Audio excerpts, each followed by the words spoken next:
আলম তারা কাইফা ফাআলা রাব্বুকা বিআসহাবিল ফিল। ও দোস্ত আমার, আপনি কি দেখেন নাই হস্তি বাহিনীর সাথে কি রূপ আচরণ করা হয়েছে? এই হস্তি বাহিনী বিশাল এক হাতির বাহিনী। হাতির সংখ্যা এখানে উল্লেখ না করলাম, তবে একটা অনুমান করে নেন, আমাদের দেশের সরকার যদি ইচ্ছা করেন 1 লক্ষ গরু জমা করা কি কঠিন হবে না সহজ? কারণ আমাদের অনেকের ঘরে ঘরে গরু লালন পালন করা হয়। তৎকালীন জামানায় ইয়ামেন দেশের মানুষ প্রায় বাড়ি বাড়িতে হাতি লালন পালন করত। বাদশার জন্য হাতি সংগ্রহ করা তৎকালীন জামানায় এত কঠিন বিষয় ছিল না। আব্রাহা ঘোষণা দিল মক্কা নগরীতে হামলা করবে, কাবা ঘর ভেঙে ফেলবে। বাদশা নাজ্জাশী এই সংবাদ পায়া 8টা বড় বড় হাতি পাঠাইছে। 8টা, কয়টা? আরো জোরে কর।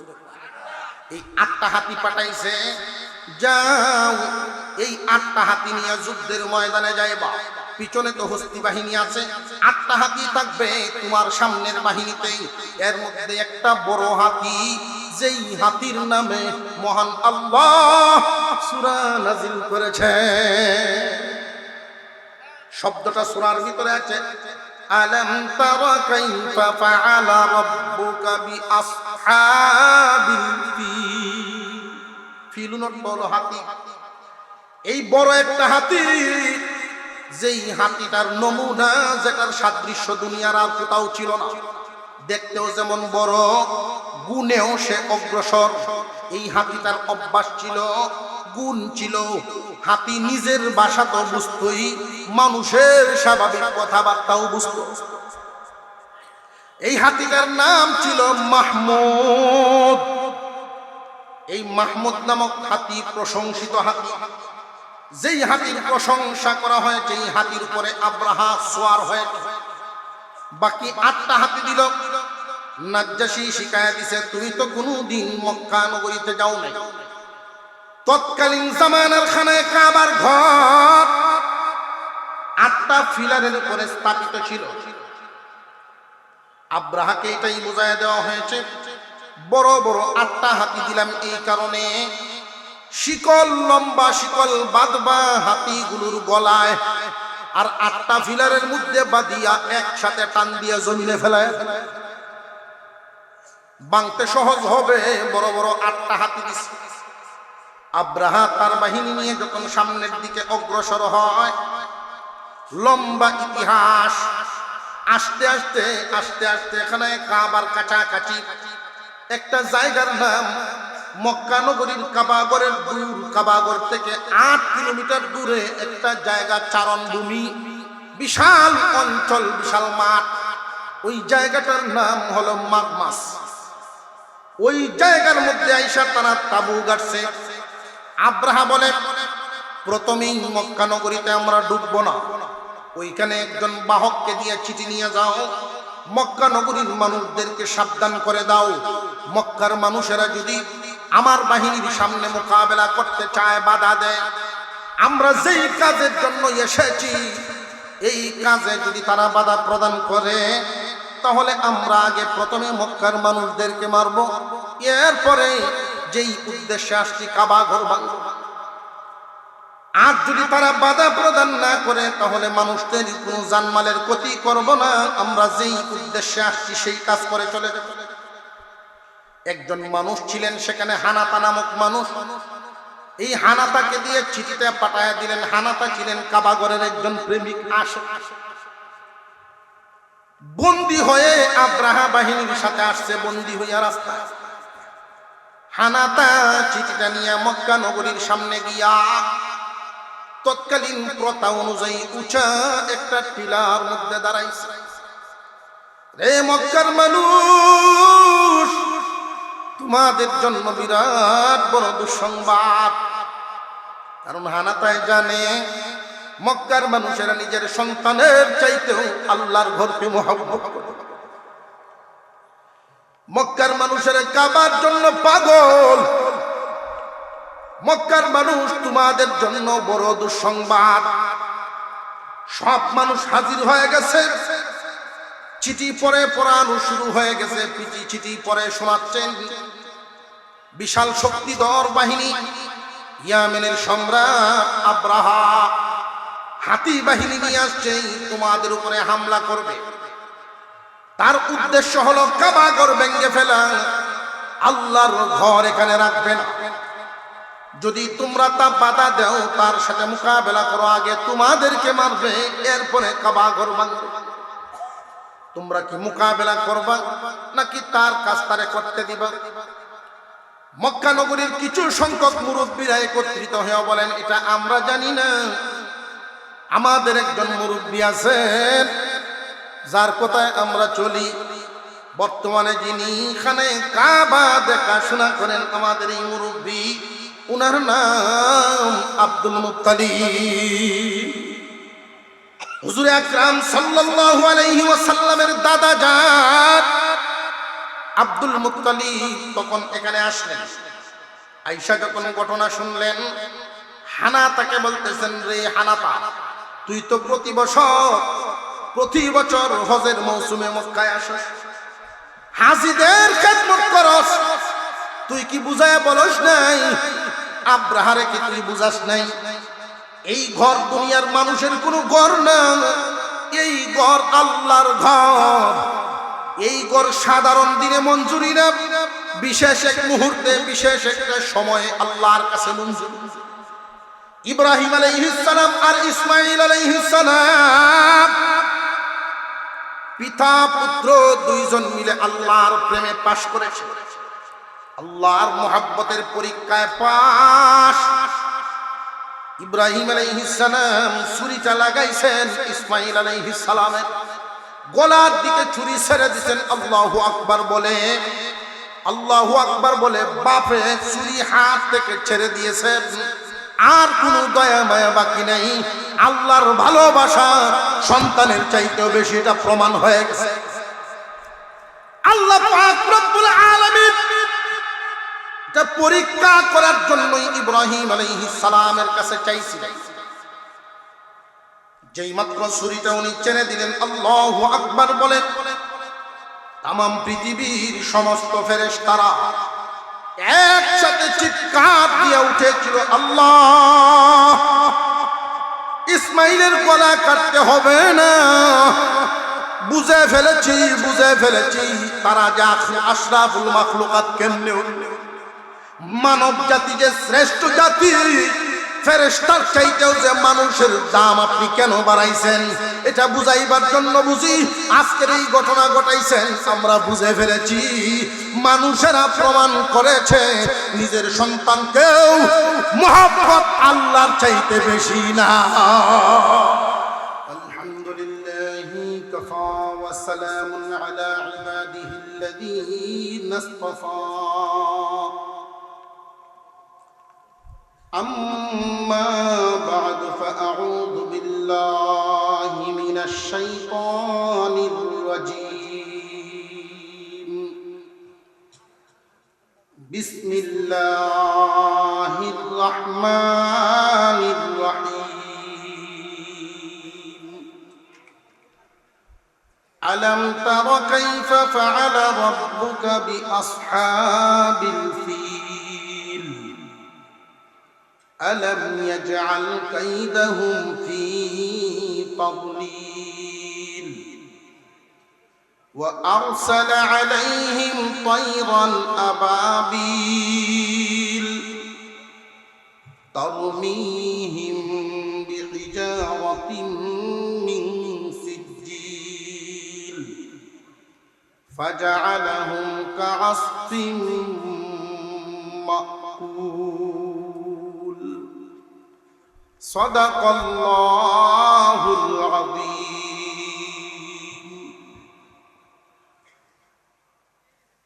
وقال رسول الله صلى الله عليه وسلم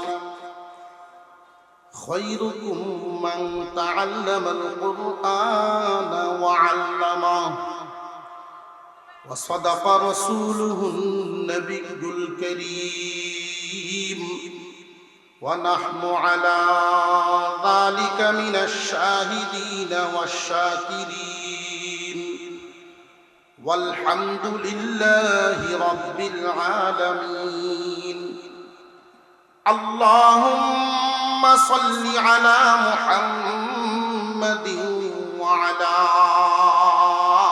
آل محمد كما صليت على إبراهيم وعلى آل إبراهيم إنك حميد مجيد اللهم بارك على محمد وعلى آل محمد كما باركت على إبراهيم وعلى آل إبراهيم إنك حميد مجيد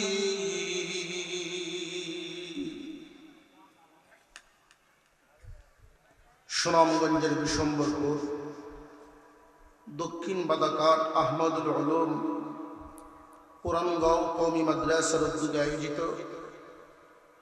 12তম বার্ষিক ওয়াজ মাহফিলের শ্রদ্ধাভাজন সভাপতি সাহেব, উপস্থিত হযরত উলামায়ে কেরাম, মুরব্বিয়ান আযম, সর্বস্তরের মুসলমান ভাইয়েরা, পর্দার আড়াল থেকে আলোচনায় শামিল দ্বীনদার ইমানদার মুসলমান মা ও বোনেরা,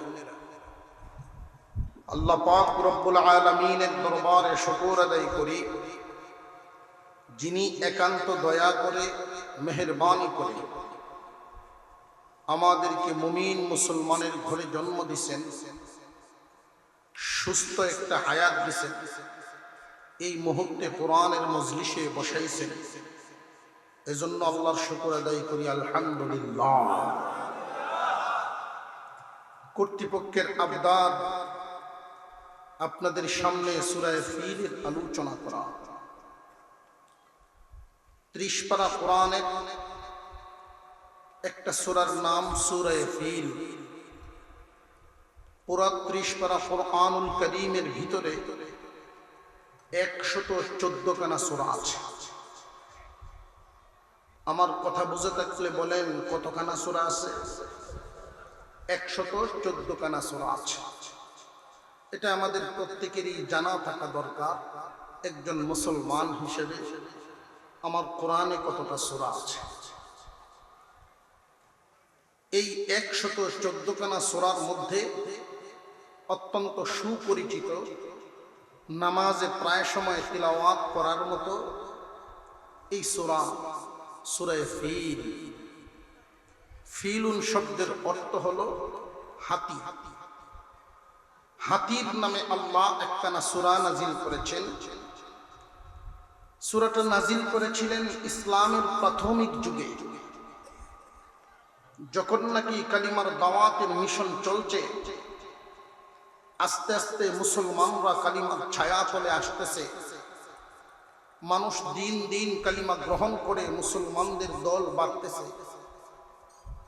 এরই সাথে আবার মুসলমানের উপরে আরবের ক্ষমতাধর ব্যক্তিরা তাদের ক্ষমতা প্রয়োগ করে ইসলামকে দাবিয়ে দেওয়ার জন্য সর্বোচ্চ চেষ্টা।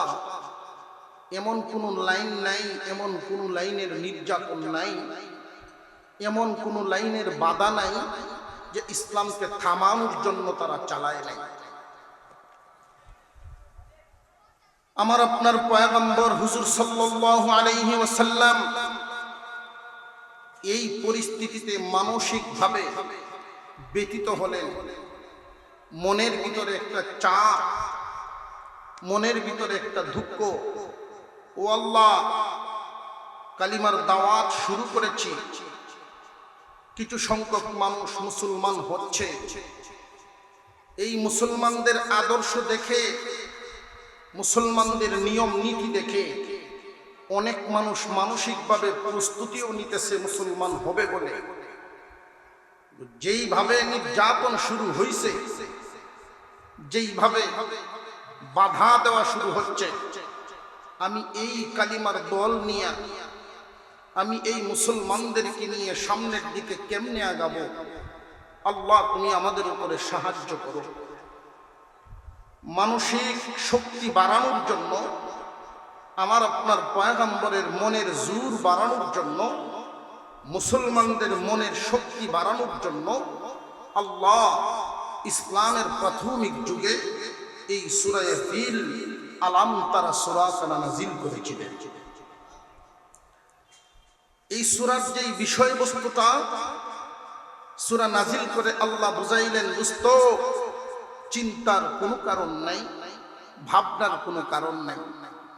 আল্লাহ যদি সহায় হন, এই কালিমার মিশন আপনার পক্ষ থেকে শুরু হয় নাই, আমি আল্লাহর পক্ষ থেকে শুরু হয়েছে।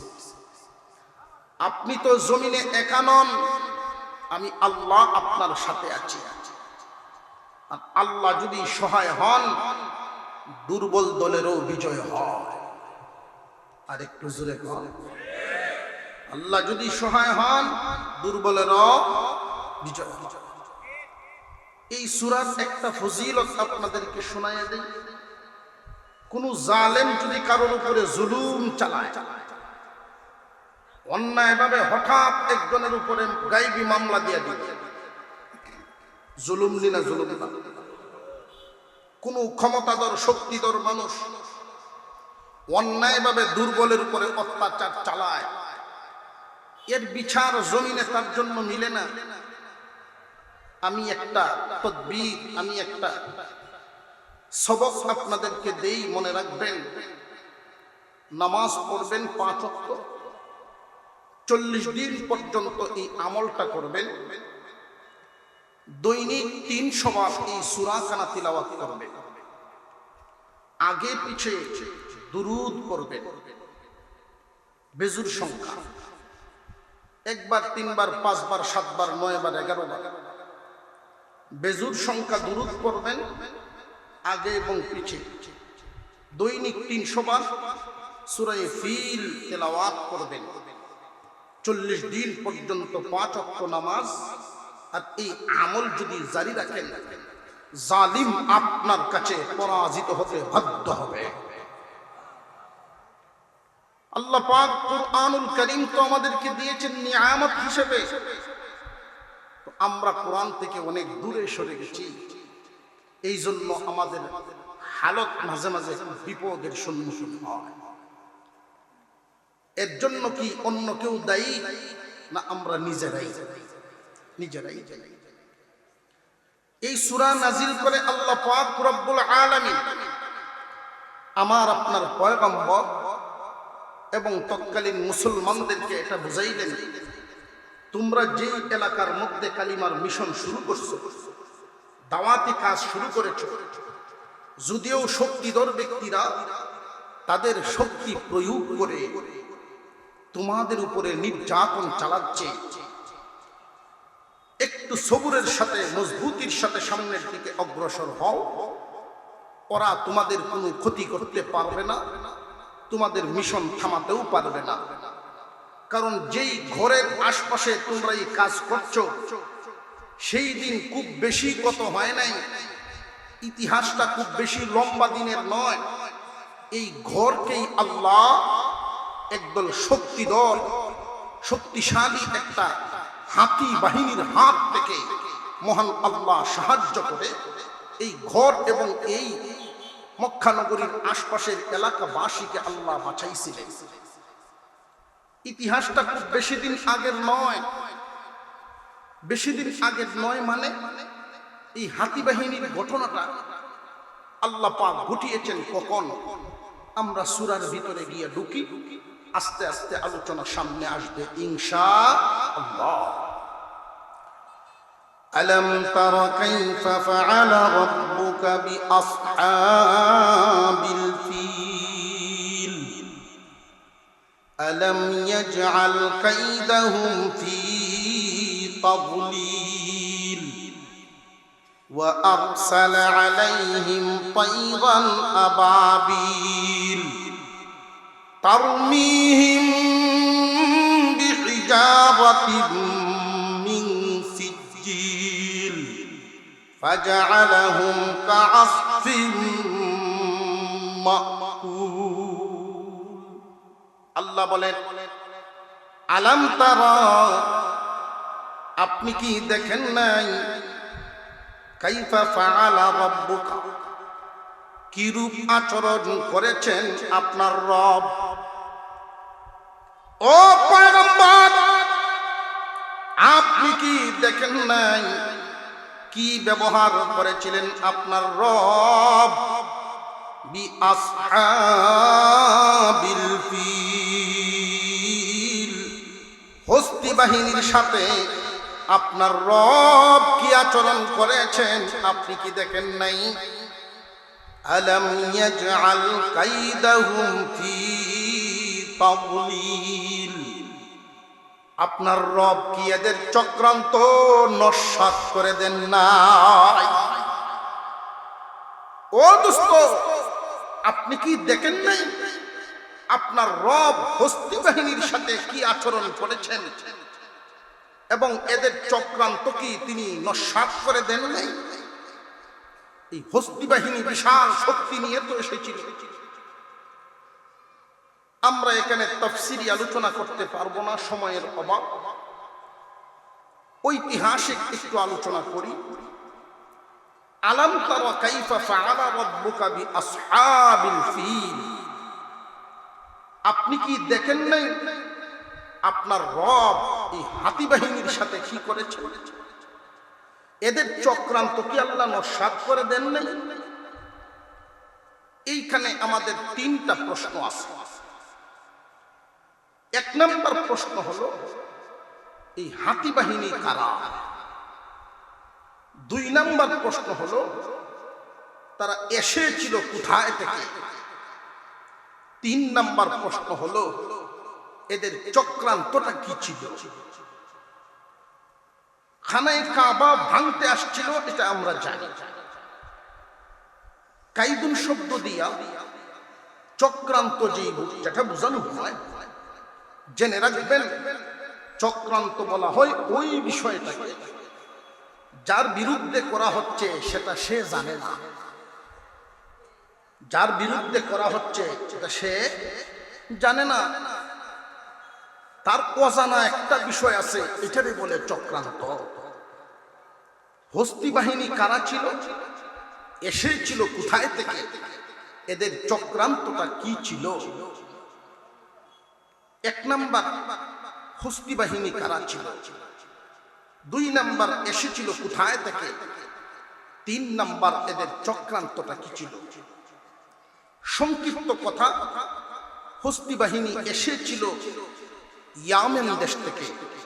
কোন দেশ, আরো জোরে বলে, ইয়ামেন দেশ থেকে। বাহিনীটা ছিল আব্রাহাতুল আশরাফ। ইয়ামেনের সম্রাট ছিল আব্রাহাতুল আশরাফ। এই আব্রাহা প্রথমে কোনো খারাপ মানুষ ছিল না, সে ঈসা আলাইহিস সালামের ধর্মের একজন অনুসারী।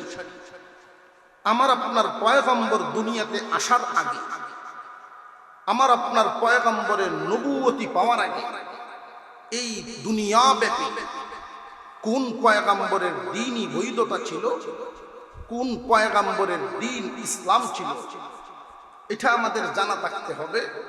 আমার আপনার পয়গম্বরের মিশন চালুর আগে, নবুয়তি পাওয়ার আগে, ঈসা আলাইহিস সালামের ধর্মই সত্য ধর্ম ছিল। আব্রাহা ঈসা আলাইহিস সালামের ধর্মের একজন অনুসারী মুসলমান, কর্মরত ছিল হাবশার বাদশার আন্ডারে একজন আর্মির অফিসার। একজন মেজর ছিল। হাবশার বাদশার কাছে বিচার গেল ইয়ামেন দেশ থেকে। তৎকালীন সময়ে কওমে আমালেকার সর্বশেষ বাদশা যে ছিল ইউসুফ জুনওয়াস। ঈসা আলাইহিস সালামের অনুসারী মুসলমান যারা এদের উপরে নির্যাতন চালাত। এই ইউসুফ জুনওয়াস নিজেকে খোদা দাবি করত, নিজেকেই আল্লাহ দাবি করত। নাউযুবিল্লাহ। নিজের মূর্তি দিয়ে সারা দেশ বিভিন্ন জায়গায় জায়গায় ভরে ফেলেছিল। নিজের কথার উপরে কেউ কথা বলার কোনো ক্ষমতা নাই। নিজের মতাদর্শের উপরে অন্য কোনো মতাদর্শ সে তার দেশে চলতে দিবে না। কিন্তু ঈসা নবীর উম্মত ছিলেন যারা, তারা তো তারে খুদা মানে না। এই কারণে ঈসা নবীর ধর্মের অনুসারী মুসলমানদের উপরে বিভিন্ন রকমের নির্যাতন চালাতো। একদিনের বিশাল এক নির্যাতন, রাস্তার দুই পাশে বড় বড় গর্ত করে আগুন দিয়া বর্ষে, আগুনের লাকড়ি, দাউ দাউ করা আগুন। এই আগুনের মধ্যে মানুষকে জ্বালায় জ্বালায় মারা শুরু করলো। ঈসা নবীর ধর্ম ছাড়ো, নইলে জীবন হারাইবা। জীবন রাখবা নাকি ঈমান রাখবা, এই হিসাবটা মিলায়া নাও। দুইজন মানুষ অর্ধ পুরা হইয়া নির্যাতনের শিকার হয়ে বর্ডার এলাকায় বসবাস করত তারা, যে কারণে পার হয়ে যাওয়া এদের জন্য সহজ হয়েছে। বর্ডার পার হইয়া হাবশা দেশের বাদশার সামনে গিয়া হাজিরা দিয়া বলে, ওগো হাবশার বাদশাহ নাজ্জাশী, আপনিও ঈসা নবীর ধর্মের অনুসারী মুসলমান, আমরাও ঈসা নবীর উম্মত মুসলমান। আপনার দেশের মানুষ কত নিরাপদে আছে, কিন্তু পাশের দেশ ইয়ামেনে মুসলমানদের উপরে নির্যাতন চালাচ্ছে। আমরা অর্ধপুরা হইয়া কোন রকম আপনার কাজ পর্যন্ত আইসা দাঁড়াইছি। মেহেরবানি করে আপনি ওই দেশের দিকে একটু নজর দেন, যারা ঈমান নিয়ে আছে এদের দিকে একটু ইহসান করে, নইলে এই মানুষগুলোকে দুনিয়ার জমিন থেকে বিদায় করে দিবে। বাদশাহ নাজ্জাশী তাৎক্ষণিক সময় মেজরদেরকে ডাকল। ওই মেজরদের মধ্যে আব্রাহাও ছিল একজন। আব্রাহা মেজরদের মধ্যে, অফিসারদের মধ্যে একজন। নাজ্জাশী বাদশাহ যখন ঘোষণা দেয়, কে আছো ইয়ামেনের মুসলমানদের পক্ষে ওই মুশরিক বাদশার বিরুদ্ধে গিয়ে যুদ্ধ করবা, এমন কোন কোন অফিসার আছো? দুইজন দাঁড়াইছে, একজনের নাম আব্রাহা, আরেকজনের নাম ছিল আরবাত। একজনের নাম ছিল আব্রাহা, আরেকজনের নাম ছিল আরবাত। এই দুইজনের আন্ডারে বিশাল একটা সৈন্যবাহিনী দিয়া, সৈনিক বাহিনী সাজাইয়া দুইজনের নেতৃত্বে বাহিনী পাঠায়া দিল ইয়ামেনের উদ্দেশ্যে।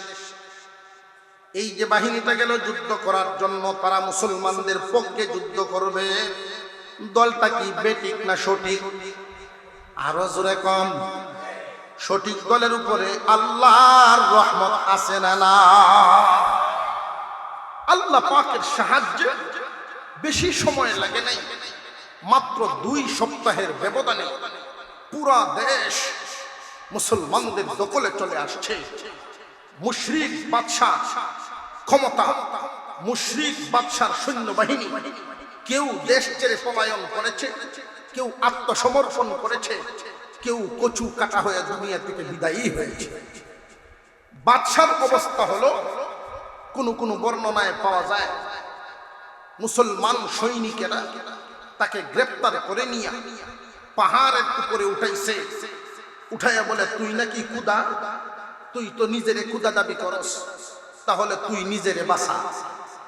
ওই পাহাড় থেকে ধাক্কা দিয়ে যখন ফেলে দেয়, নিচে পড়ে দুনিয়ার থেকে বিদায় হয়, জাহান্নামী হয়ে যায়।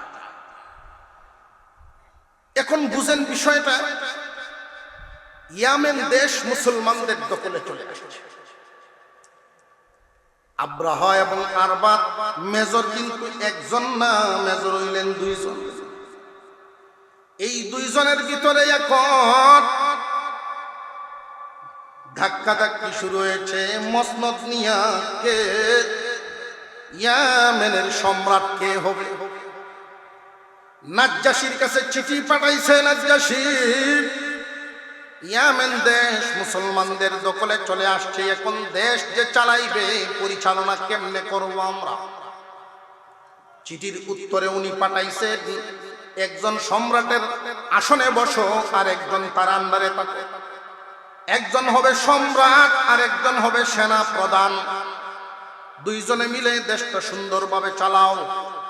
কিন্তু এখন দুইজনের মধ্যে পথ নিয়ে লাগছে বড় ঠেলাঠেলি, কারণ এই দুইজনের ভিতরে লোভ ঢুকছে।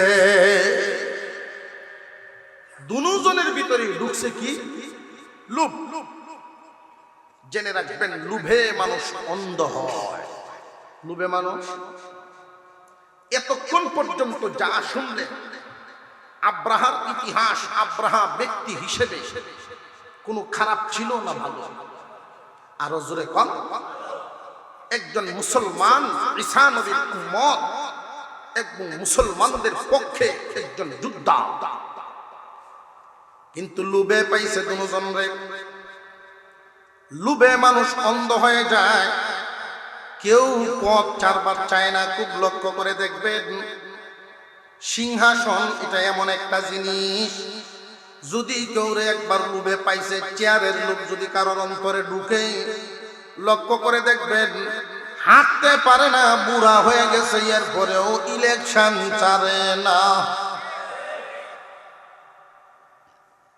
মানুষে যদি জিগায় আপনি বুড়া হইছেন, কাশতে কাশতে তো জান ভাই, হাঁটতে পারেন না, এখন অন্যদেরকে সুযোগ দেন। কেন দাঁড়াইছেন? কয় এবারে শেষ। তো মানুষের দয়া করে দেয়, যা বুড়া মানুষ শেষ। 5 বছর এই কোন রকম এভাবেই কাটাইয়া দেয়, কাটাইয়া পরের বছর আবার খারাইতে চায়। আপনি না কইছিলেন কতবার এইবারে? জনগণে তো ছাড়ে না মানে। আসলে হইল পদের একটা লোভ আছে, যার এই লোভে পাইছে। আল্লাহ পাক রব্বুল আলামিন কুরআনুল কারীমের সূরা ফিলের পাশাপাশি একটু 2 সূরা পরে এক সূরার মধ্যে আল্লাহ বলেন, আল্লাহকুমুত তাকাসুর হাত্তা যুরতুমুল মাকাবির। রে দুনিয়ার মানুষ, সাবধান সাবধান, তোমরা কিন্তু গাফেল হয়ে আছো। যারে যেটায় পাইছে আজনাকাল করে করে যে জিন্দেগির মূল্যবান সময় পিছনে ফেলাইয়া দিতেছ। কোন ব্যবসায়ীকে যদি জিজ্ঞাসা করা হয় নামাজ কোন দিন ধরবেন, 5 ওয়াক্ত নামাজ কেন কায়েম করেন না? কয় হুজুর এবারের ঝামেলাটা শেষ করেই আগামীকাল থেকে শুরু করব। ঠিক না? ঠিক। কোন চাকরিজীবীকে যদি জিজ্ঞাসা করা হয় যে 5 ওয়াক্ত নামাজ কেন পড়েন না, ওই লোকগুলো জবাব দেয় ডিউটি করতে করতে পেরেশান, আর 2টা বছর রয়েছে রিটায়ার্ডের, পরেই দেখবেন একদম সোজা। একজন গৃহস্থ মানুষের একই জবাব, আর কয়েকদিন প্রত্যেকটা মানুষের মুখ থেকে দেখবেন যারা আমলদার হয় না অজুহাত দেয়, আর কয়েকদিন আর কয়েকদিন আর কয়েকদিন। জানিয়ে রাখবেন, যারে যেটায় পাইছে, কেউরে পাইছে ব্যবসায়, কেউরে পাইছে গৃহস্থে, কেউরে পাইছে চাকরিয়ে, কেউরে পাইছে রাজনীতি, যারে যেটায় পাইছে আল্লাহ পাক রব্বুল আলামিন বলেন, এই মুহূর্তেই যদি তুমি তোমার নিজেকে পরিবর্তন না করো, তোমারে যেটাই পাইছে জানিয়ে রাখবা, ওইটাই তোমারে কবরের সাথে মিশাইয়া দিব। কিসের সাথে মিশাইয়া? কবরের সাথে মিশাইয়া দিবে। ভাই, আমরা যারা দাঁড়িয়ে আছি, পিছন দিয়ে গিয়া ওই যে জায়গার ব্যবস্থা হয়েছে, আমরা একটু বসে পড়ি, কারণ কোরআনের মজলিস দাঁড়ায় থেকে দেখাটা এটা সুন্দর শোভা পায় না। প্যান্ডেলটা আসলে আপনাদের আরেকটু বড় প্রয়োজন ছিল, যদিও আপনাদের একটু কষ্ট হচ্ছে, ধৈর্য ধরে বসেন। পিছন দিয়ে ওই দিক দিয়ে একটু জায়গা করা হয়েছে, আপনারা ওই দিক দিয়ে বসে। মাঝখানের যে ফাঁকা জায়গা আছে এগুলো ফাঁকা রাখবেন না, বন্ধ করে। দুনিয়ার জমিন থেকে প্রত্যেকটা মানুষই বিদায় নিবে, জানিয়ে রাখবেন। আজ করতে করতে অনেক মানুষ ব্যবসা করতে করতে দুনিয়া থেকে বিদায়, আজনাকাল করতে করতে চাকরি করতে করতেই বিদায়। যারে যেটায় পাইছে ওইটাই তারে কবরের সাথে মিশাইয়া দেয়। তাৎক্ষণিক এই মুহূর্ত থেকেই তওবা করতে হবে। আমরা এখানে যারা আছি আমরা যদি মনে মনে ইচ্ছা পোষণ করি, ব্যবসায় আমার নামাজ বাদ দেওয়াইতে পারে না। ইচ্ছাটা হইল মেইন। ইচ্ছা শক্তি এমন এক জিনিস, মাঝে মাঝে কিছু মানুষের দৃশ্য দেখা যায়, মন ভরে যায় এদেরকে দেখলে। প্রচন্ড রোদের মধ্যে ধান কাটতেছে, বৈশাখ মাসের সময়, জিহ্বাটা বেরিয়ে যায়, এরপরে আল্লাহর বান্দা আল্লাহর হুকুম রোজা খানা ছাড়ে না। আল্লাহ পাকের এমন বান্দা আছে, ব্যান গাড়ি চালাইতেছেন, অনেক মালামাল নিয়ে গাড়িটা হেডেল মারতে মারতে তার বড় কঠিন হয়। এই মানুষগুলো যখন আজান হয়, পাশেই দাঁড় করায়া, গাড়িটারে দাঁড় করায়া ওযু করে গামছাটা রাস্তার সাথে বিছায়া দিয়ে আল্লাহর কুদরতি পায়ের সামনে দাঁড়ায়। এতে বোঝা গেল গৃহস্থী একটা অজুহাত, কর্ম একটা অজুহাত।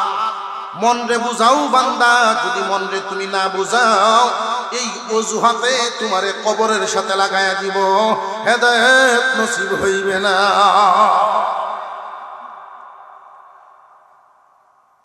আব্রাহাতুল আশরাম এবং আরবাব দুজনেই লোভে পাইছে, দুনিয়ার লোভ, দুনিয়ার লোভ, পদের লোভ। দুইজনের মধ্যে বিশাল যুদ্ধ বেঁধে গেল। কিছু সৈনিক আব্রাহার পক্ষ নিয়েছে, কিছু সৈনিক আরবাতের পক্ষ নিয়েছে। দুইজনের মধ্যে যখন যুদ্ধ বেঁধে গেল, এই দুইজনের যুদ্ধ কিছুদিন চলার পরে আরবাত দুনিয়ার থেকে বিদায় হয়ে গেছে, আব্রাহা জয়ী হয়ে গেছে।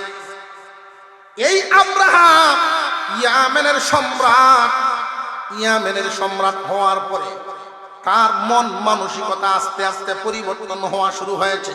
কারণ মানুষের অবস্থাটা দেখবেন, মানুষের খাসলত হলো এমন, যখন হালত খারাপ থাকে তখন আল্লাহরে ডাকে, হালত যখন ভালো হয়ে যায় আল্লাহ ভুলে যায়। এমন মানুষ আছে না? নাই? হাওরে কাজ করে, ওই কাম করে, দুপুরের বার বাড়িতে এসে খাওয়ার মতো সময় নেই, সাথে লইয়া যায়।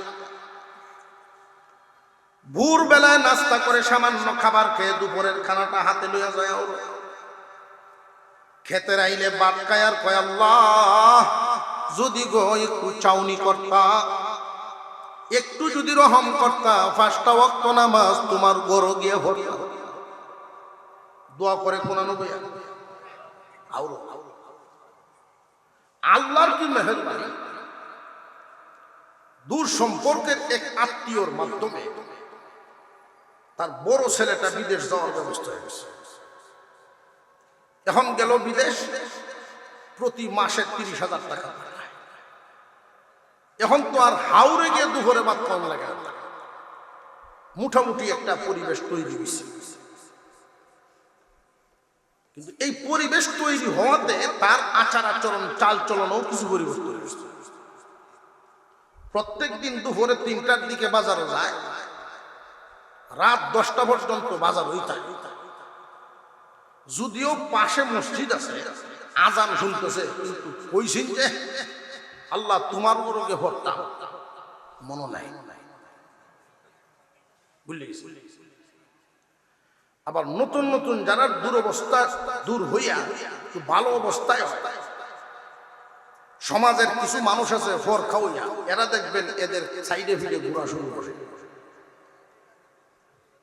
তোমার তো এখন আর কালা দিন নাই, লাল দিন শুরু হয়েছে। ফুট টেহা কি লম্বা লম্বা পয়সা ফাটায়, চা খাওয়াও, ফার্মের উপরে চা খাওয়ায়। এর কিছুদিন পরে আরেকটা ছেলে বাড়াইছে, এখন 2 ফুট, আর আগের ফুটের বেতন বাড়ছে 50, নতুন ড্রাইভার 30। তার শরীরের ভাব, তেল তেলানি যে ভাবটা, এটা কি কমছে না আরো বাড়ছে?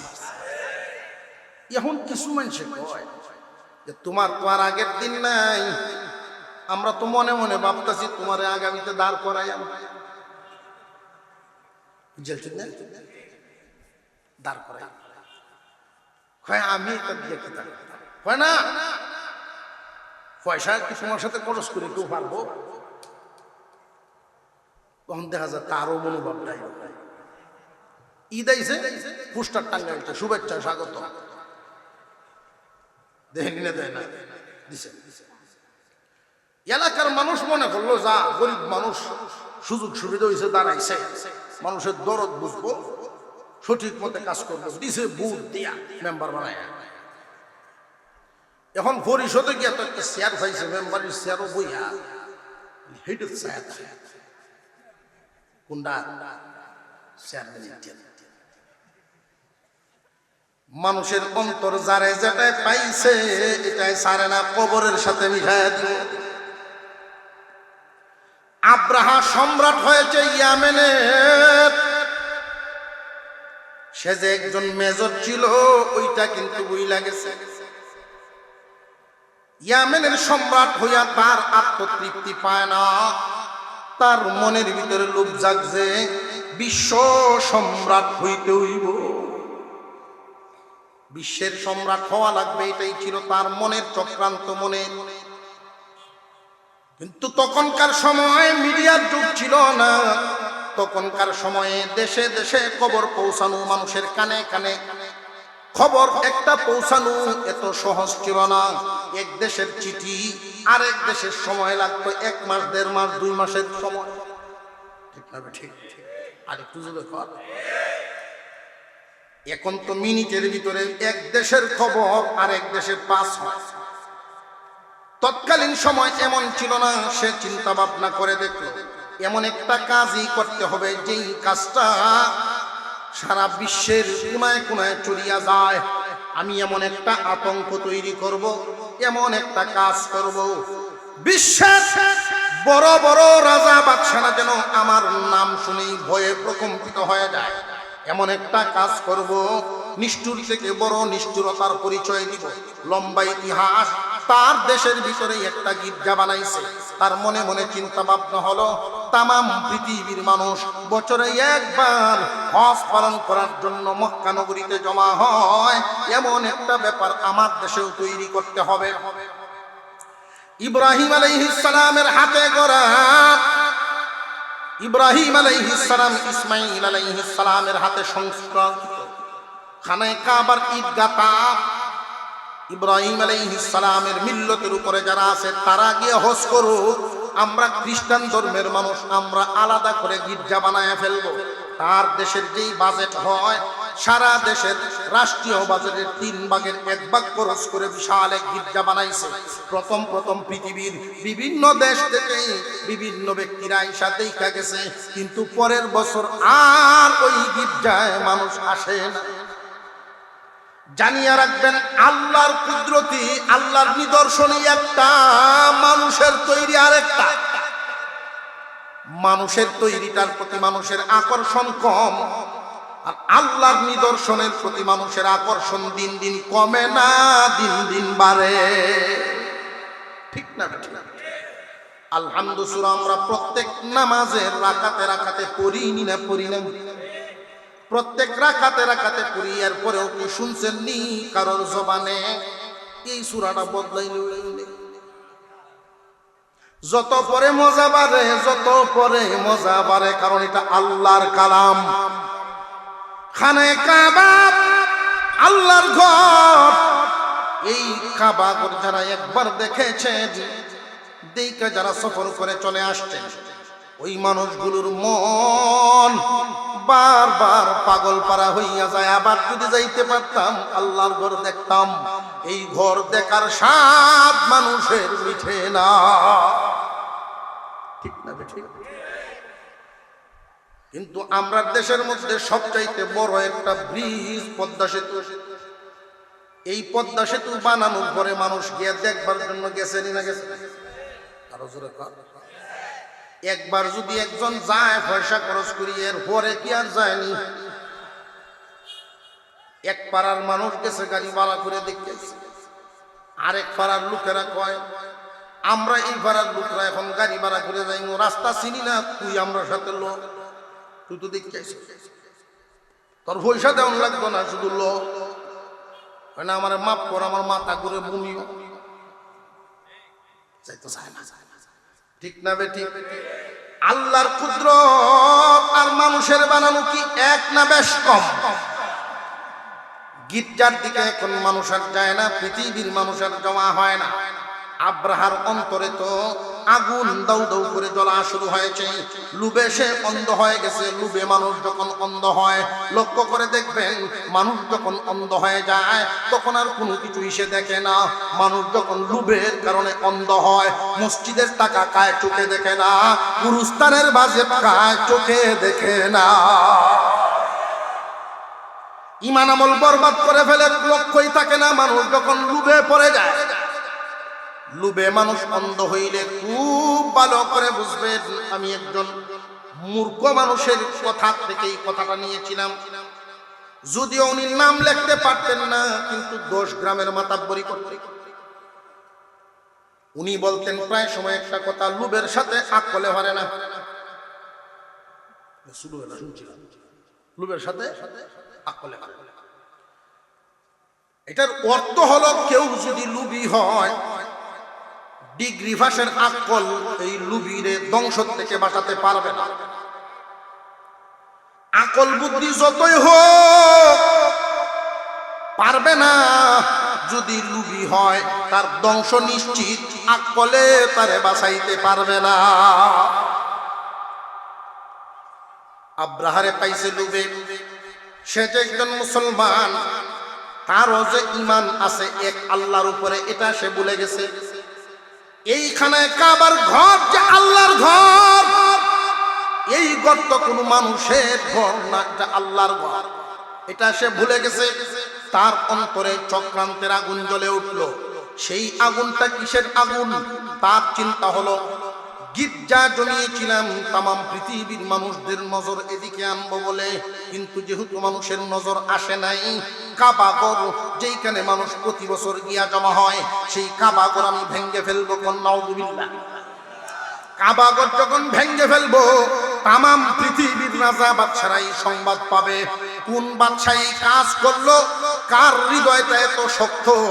তখন তো আমার নাম প্রচার হবে, তামাম পৃথিবীর সমস্ত রাজা বাদশারা আমার নাম শুনলেই তরতর করে ভয়ে কাঁপবে। তখন বিশ্ব সম্রাট হওয়া আমার জন্য সহজ হবে। বুঝে আসছে তার চক্রান্তটা? আলাম তারা কাইফা ফাআলা রাব্বুকা বিআসহাবিল ফিল আলাম ইয়াজআল কাইদাহুম ফি তাদলিল। আল্লাহ বলেন, ও দোস্ত আমার, আপনি কি দেখেন নাই আপনার রব হস্তি বাহিনীর সাথে কি আচরণ করেছেন? এদের চক্রান্ত কি নস্যাৎ করে দেন নাই? হস্তি বাহিনী কারা? আব্রাহা বাহিনী এসেছিল কোথায় থেকে? ইয়ামেন নামক দেশ থেকে। এদের চক্রান্তটা কি ছিল? বিশ্বের সম্রাট হইব, কাবাগর ভাঙবে বলে সিদ্ধান্ত নিয়ে নিল। কিন্তু এই ঘরটা কার? আরো জোরে কোন। হুজুর আকরাম সাল্লাল্লাহু আলাইহি ওয়াসাল্লামকে যে আল্লাহ জিজ্ঞাসা করেন, আলাম তারা, আপনি কি দেখেন নাই? এইখানে দেখার একটা অর্থ আপনাদেরকে না বলে দিলে অনেকেই বিভ্রান্তিতে পড়ে যায়। অনেকেই মনে করে আল্লাহর রাসূলকে হাজির নাজিরের দলিল দেবে। কথা বুঝে আসছে? আমরা সমাজের মধ্যে যখন কারোর কাছে কোনো দরখাস্ত করি, বড়দের কাছে দরখাস্ত করতে গেলে আমরা এই বিষয়টা এভাবেই উপস্থাপন করে থাকি। কথা বলার যে ভঙ্গি, ভাই আমার এই বিষয়টা আপনি দেখবেন, আমার এই বিষয়টা আপনি দেখবেন। দেখার অর্থ কি? চোখে দেখা না বিষয়টা পর্যবেক্ষণ করা? এখন বুঝে আসতেছে? হুজুর সাল্লাল্লাহু আলাইহি ওয়াসাল্লাম যখন দুনিয়াতে আগমন করেন, আল্লাহর রাসূল দুনিয়াতে আগমন করা মাত্র 49 দিন আগে এই হস্তি বাহিনী মক্কায় এসেছিল। নবীজি দুনিয়াতে ভূমিষ্ঠ হওয়ার, দুনিয়াতে আগমন করার মাত্র কয়দিন আগে? আরো জোরে কর। 49 দিন আগে। 49 দিন আগে একজন মানুষ মার গর্ভে তার অঙ্গ প্রত্যঙ্গ একজন বলীকৃত পুরা কমপ্লিট মার গর্ভে চলে আসেন না? আসেন না? আপনার আমার নবী তখন যদিও দুনিয়াতে আসেন নাই, কিন্তু মার গর্বে ছিলেন, মার গর্বে ছিলেন। আর ওই আব্রাহা বাহিনীর যে ইতিহাসটা, এমন এমন কিছু ঘটনা আছে যেই ঘটনাটা মানুষ শত শত বছর মনে রাখে। এমন এমন ঐতিহাসিক কিছু ঘটনা আছে, যেমন ধরেন সংগ্রাম। আমাদের দেশে যে স্বাধীনতা সংগ্রাম হয়েছিল, যারা যারা মুরব্বীরা আছেন চোখে দেখেছেন, তাদের তো চোখে দেখা। আর আমরা যারা নতুন প্রজন্ম, পরবর্তী প্রজন্ম যারা বইয়ে বলছি, এই বিষয় নিয়ে যখন আলোচনা করতে থাকি, তখন কথায় প্রসঙ্গেই এসে যায়, দেখুনি আপনারা কি দেখেন নাই পাকিস্তানি বাহিনীর কি দশা হয়েছিল? কথা বুঝে আসতেছে? এই দেখেন না দ্বারা ইতিহাস জানা, দেখেন না দ্বারা ইতিহাস জানা। আপনি কি শুনেন নাই? আপনি কি জানেন নাই? তখনকার সময়ের ঘটনাগুলো আল্লাহর রাসূল যখন কালিমার দাওয়াত দেন, ওই সময়ও মক্কার অনেকের ঘরে ঘরে আব্রাহা বাহিনীর উপরে যে নিক্ষিপ্ত হয়েছিল যে পাথরগুলো, ওই পাথরগুলো তখন মক্কার মানুষেরা কুড়ায় কুড়ায় নিয়ে নিয়ে অনেকেই বোতলের ভিতরে সংরক্ষণ করে রেখেছিল। এই পাথরগুলো 50 বছর পরেও যেই ব্যক্তি দুনিয়াতে এসেছে, সেও আয়েশা ছোটবেলায় দেখতে পাইছে। 100 বছর পরের মানুষটাও এই পাথরগুলো দেখতে পাইছে। আল্লাহর পক্ষ থেকে পাঠাইছিল হস্তি বাহিনীকে ধ্বংস করার জন্য। এই পাথরগুলো সংরক্ষণ করে মক্কার মানুষ রাখছে। আল্লাহ যে বলেন আপনি কি দেখেন নাই? দেখেন না তারা ঘটনা নয়, আলামত বুঝাইছে। আলম তারা কাইফা ফাআলা রাব্বুকা বিআসহাবিল ফিল। ও দোস্ত আমার, আপনি কি দেখেন নাই হস্তি বাহিনীর সাথে কি রূপ আচরণ করা হয়েছে? এই হস্তি বাহিনীর বিশাল এক হাতির বাহিনী। হাতির সংখ্যা এখানে উল্লেখ না করলাম, তবে একটা অনুমান করে নেন, আমাদের দেশের সরকার যদি ইচ্ছা করেন 1 লক্ষ গরু জমা করা কি কঠিন হবে না সহজ? কারণ আমাদের অনেকের ঘরে ঘরে গরু লালন পালন করা হয়। তৎকালীন জামানায় ইয়ামেন দেশের মানুষ প্রায় বাড়ি বাড়িতে হাতি লালন পালন করত। বাদশার জন্য হাতি সংগ্রহ করা তৎকালীন জামানায় এত কঠিন বিষয় ছিল না। আব্রাহা ঘোষণা দিল মক্কা নগরীতে হামলা করবে, কাবা ঘর ভেঙে ফেলবে। বাদশা নাজ্জাশী এই সংবাদ পায়া 8টা বড় বড় হাতি পাঠাইছে। 8টা, কয়টা? আরো জোরে কর। এই 8টা হাতি পাঠাইছে। যাও এই 8টা হাতি নিয়ে যুদ্ধের ময়দানে যাইবা। পিছনে তো হস্তি বাহিনী আছে, 8টা হাতি থাকবে তোমার সামনের বাহিনীতেই। এর মধ্যে একটা বড় হাতি, যেই হাতির নামে মহান আল্লাহ সূরা নাজিল করেছে। শব্দটা সূরার ভিতরে আছে, আলম তারা কাইফা ফাআলা রাব্বুকা বিআসহাবিল ফিল।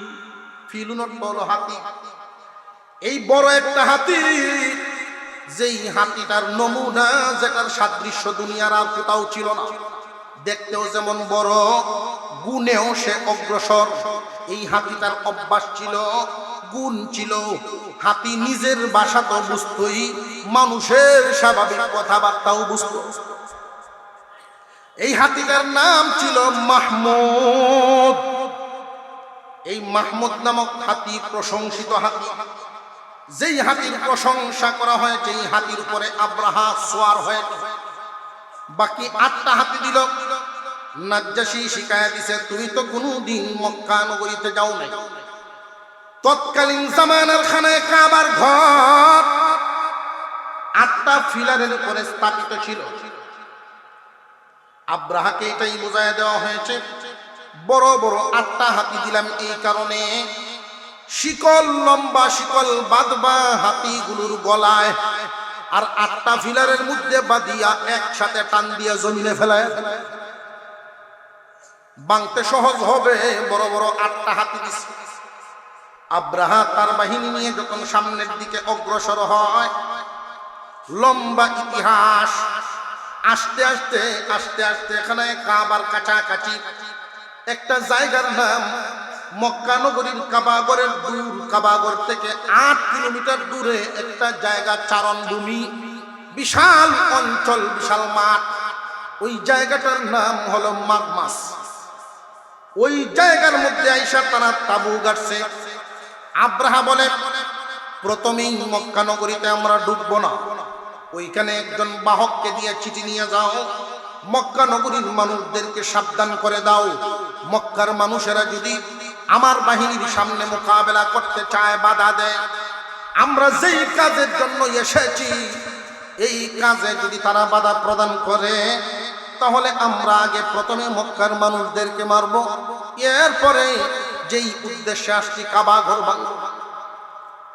আর যদি তারা বাধা প্রদান না করে, তাহলে মানুষদের কোনো জানমালের ক্ষতি করব না, আমরা যেই উদ্দেশ্যে আসছি সেই কাজ করে চলে যাব। একজন মানুষ ছিলেন সেখানে, হানাতা নামক মানুষ। এই হানাতাকে দিয়ে চিঠিটা পাঠায়া দিলেন। হানাতা ছিলেন কাবাগরের একজন প্রেমিক আশিক। বন্দী হয়ে আব্রাহা বাহিনীর সাথে আসছে, বন্দী হইয়া রাস্তা। হানাতা চিঠিটা নিয়ে মক্কা নগরীর সামনে গিয়া তৎকালীন প্রথা অনুযায়ী উঁচা একটা টিলার মধ্যে দাঁড়াইছে। রে মক্কার মানুষ, তোমাদের জন্য বিরাট বড় দুঃসংবাদ। কারণ হানাতায় জানে মক্কার মানুষেরা নিজের সন্তানের চাইতেও আল্লাহর ঘরকে মহব্বত করে। মক্কার মানুষেরা কাবার জন্য পাগল। মক্কার মানুষ, তোমাদের জন্য বড় দুঃসংবাদ। সব মানুষ হাজির হয়ে গেছে, চিঠি পরে পড়ানো শুরু হয়ে গেছে। চিঠি পরে শোনাচ্ছেন বিশাল শক্তিধর বাহিনী, ইয়ামেনের সম্রাট আব্রাহা হাতি বাহিনী নিয়ে আসছে, তোমাদের উপরে হামলা করবে। তার উদ্দেশ্য হলো কাবাগর ভেঙে ফেলা, আল্লাহর ঘর এখানে রাখবে না। যদি তোমরা তা বাধা দাও, তার সাথে মোকাবেলা করো, আগে তোমাদেরকে মারবে, এরপরে কাবাগর ভাঙবে। তোমরা কি মোকাবেলা করবা নাকি তার কাজ তারে করতে দিবা? মক্কা নগরীর কিছু সংখ্যক মুরব্বীরা একত্রিত হয়ে বলেন, এটা আমরা জানি না, আমাদের একজন মুরব্বী আছেন যার কথায় আমরা চলি। বর্তমানে যিনি এখানে কাবা দেখাশোনা করেন, আমাদের এই মুরব্বী, উনার নাম আব্দুল মুত্তালিব। হুজুর আকরাম সাল্লাল্লাহু আলাইহি ওয়াসাল্লামের দাদা জান আব্দুল মুত্তালিব তখন এখানে আসলেন। আয়েশা যখন ঘটনা শুনলেন, হানাতাকে বলতেছেন, রে হানাতা, তুই তো প্রতি বছর হজের মৌসুমে মক্কায় আসিস, হাজিদের খেদমত করস, তুই কি বুঝায় বলস নাই? আব্রাহারে কি তুই বুঝাস নাই? এই ঘর দুনিয়ার মানুষের কোনো ঘর না, এই ঘর আল্লাহর ঘর। এই ঘর সাধারণ দিনে মঞ্জুরি না, বিশেষ এক মুহূর্তে, বিশেষ একটা সময়ে আল্লাহর কাছে মঞ্জুর। ইব্রাহিম আলাইহিস সালাম আর ইসমাঈল আলাইহিস সালাম পিতা পুত্র দুইজন মিলে আল্লাহর প্রেমে পাশ করেছে, আল্লাহর মোহাব্বতের পরীক্ষায় পাশ। ইব্রাহিম আলাইহিস সালাম ছুরিটা লাগাইছেন ইসমাঈল আলাইহিস সালামের গলার দিকে, ছুরি ছেড়ে দিয়েছেন। আল্লাহু আকবার বলে, আল্লাহু আকবার বলে বাপে ছুরি হাত থেকে ছেড়ে দিয়েছেন। আর কোনো দয়া মায়া বাকি নেই। আল্লাহর ভালোবাসা সন্তানের চাইতেও বেশি, এটা প্রমাণ হয়ে গেছে। আল্লাহ পাক রব্বুল আলামিন এটা পরীক্ষা করার জন্যই ইব্রাহিম আলাইহিস সালামের কাছে চাইছিলেন।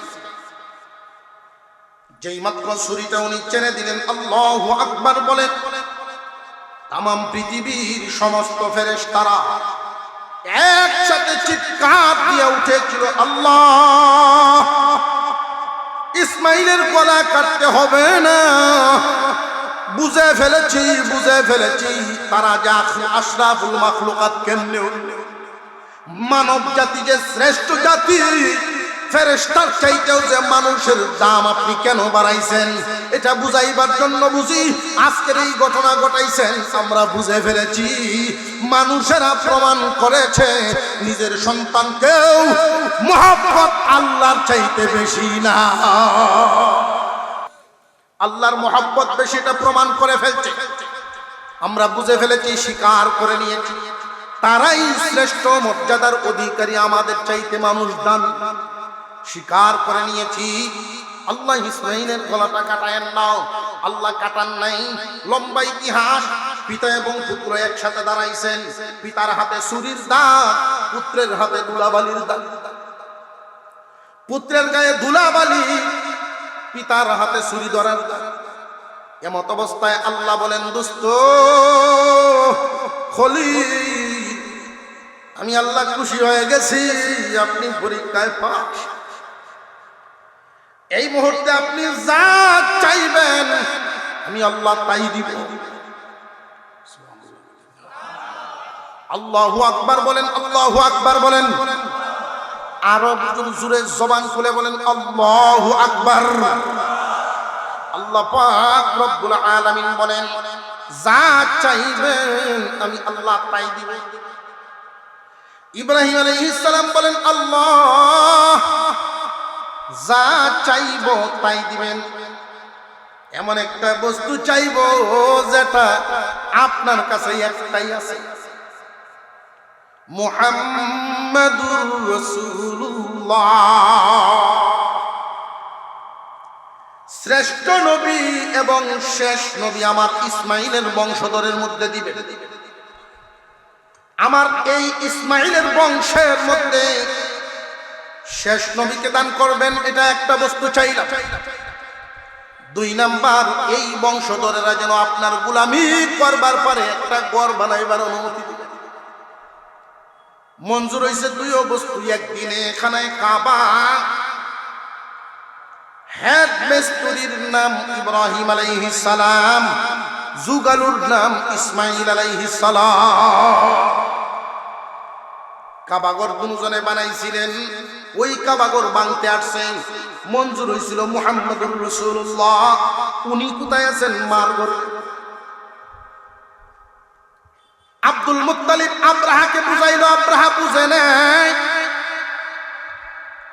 আব্দুল মুত্তালিব শুধু এই কথা জানায় দিলেন, কাবাগর কিন্তু আল্লাহর, আমার মালপত্র দিয়ে দাও।